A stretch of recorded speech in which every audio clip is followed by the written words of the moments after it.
শুধু বলতে আসছি একটা কথাই, আজকে আমার ভাই নাসির আহমেদ পিন্টুর মৃত্যুবার্ষিকী।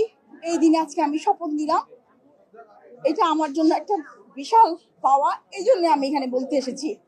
আর আমরা যেহেতু যে উদ্দেশ্য নিয়ে আমাদের চেয়ারম্যান, আমাদের প্রধানমন্ত্রী আমাদের এই সংসদে নিয়ে এসেছেন, ইনশাল্লাহ ওনার সাথে আমরা কাজ করব, দেশ ও জাতির কল্যাণের চেষ্টা করব।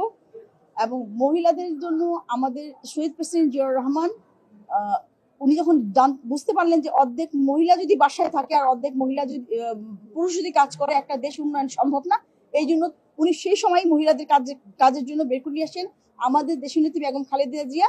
উনি বুঝতে পারলেন যে মহিলা যদি অশিক্ষিত থাকে, টাকার অভাবে যদি পড়তে না পারে, তাহলে একটা দেশ উন্নয়ন হতে পারে না। এই জন্য উনি বিনা বেতনে পড়ার ব্যবস্থা করেছেন। এবং আমাদের চেয়ারম্যান তারেক রহমান বর্তমানে আপনারা দেখেছেন মহিলাদের জন্য ফ্যামিলি কার্ড দিয়েছেন, যেটা মহিলাদের জন্যই শুধু দিয়েছেন। এবং শুধু তাই না, উনি স্বাস্থ্যকর্মী নিবেন, তার মধ্যে 80% মহিলা নিবেন। তাই আমরা দেশ ও জাতির কল্যাণ করতে চাই। ইনশাল্লাহ যে সুযোগ পেয়েছি, আল্লাহর কাছে শুকরিয়া, যাতে সেই সুযোগ আল্লাহ আমাদের